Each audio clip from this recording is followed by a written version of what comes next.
blind spot. They head for the aft deck. This is the lowest part of the ship and the most vulnerable. As I'm taking evasive action now, I'm going port 20, midships, midship. If the captain can't outmaneuver the marauders, their only defense, high-pressured water cannons. Their only hope, washing the attackers into the sea before the pirates can get aboard.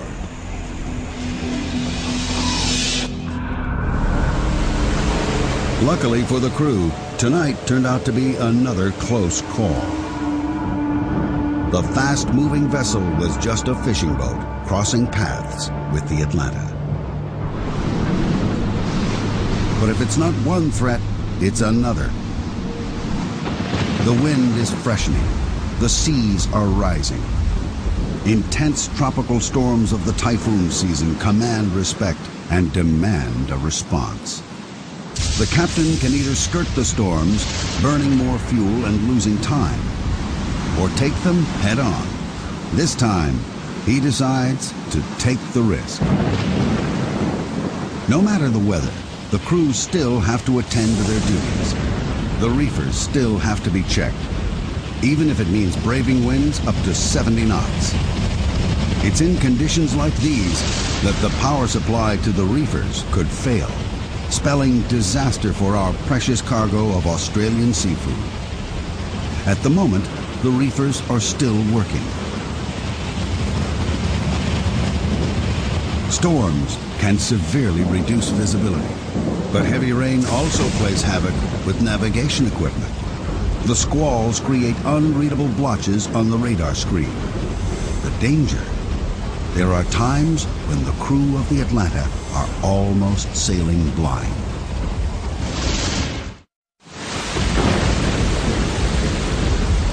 The Atlanta is weathering the storm, which is losing intensity. The captain's instinct was right, and his gamble to take on the storm is paying off.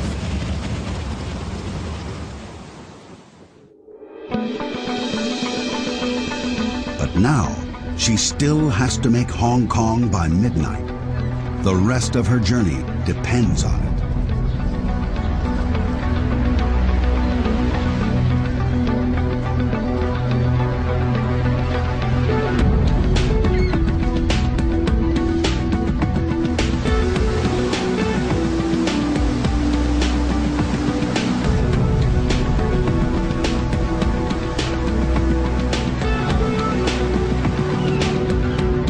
It'll take the Atlanta 42 days to complete the full circuit from Southeast Asia to California and back again. It's a mega trip, even for a mega ship. In a year, the Atlanta sails over 260,000 kilometers, which is roughly 2/3 the distance to the moon. 5 miles to our next Wi-Fi. And then 5 miles. Yeah, 313. 313, yes. Our megaship, the size of an aircraft carrier, now has to navigate Hong Kong's congested waters. Starboard 10. At night, the bridge is not only the brains of the ship, it also becomes the Atlanta's eyes and ears. 350, 2 miles. Stopped. When a vessel registers on the Atlanta's radar, it's identified by a number, and its direction and speed can be tracked by those watching from the bridge. It's another crucial piece of technology that helps a mega ship maneuver gracefully into a mega port.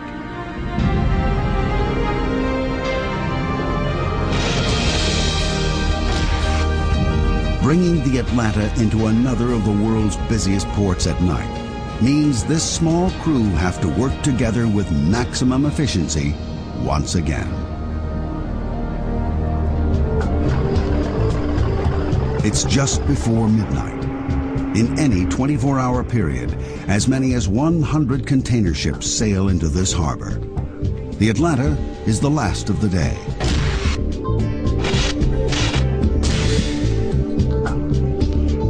As at all the ports on the Atlanta's route, space at the dock is tight.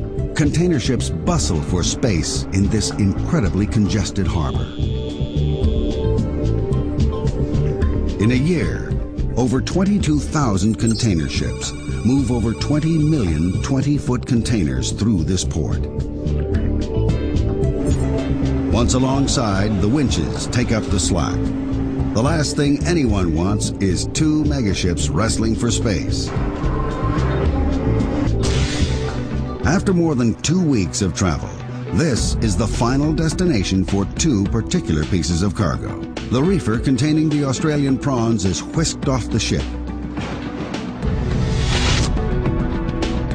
Not far behind is the container packed with 999 cartons of Australian wine.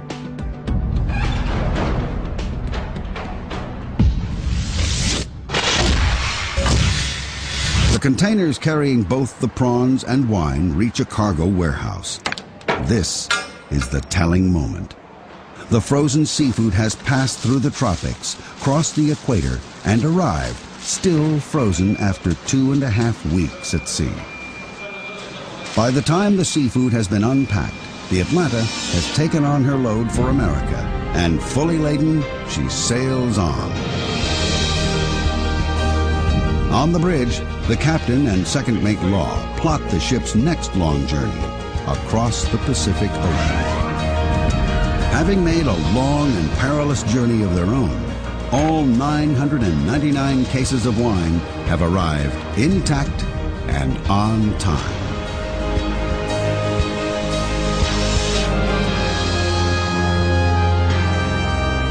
In a year, the Atlanta will carry over 185,000 containers at an estimated value of over $4.5 billion. The Australian seafood and wine are just a tiny fraction of all the goods that this megaship will transport around the globe.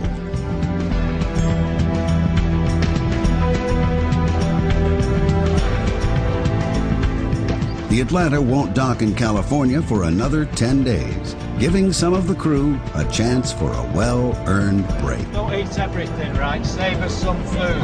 Although he may not be at the helm in years to come, Captain Llewellyn, the sailor who never sleeps, trusts his young crew will be ready to steer the course of the megaships of the future. The satisfaction I get is knowing that the boys will be taking from what I've given them, and hopefully carry on running a safe, happy, well-run ship.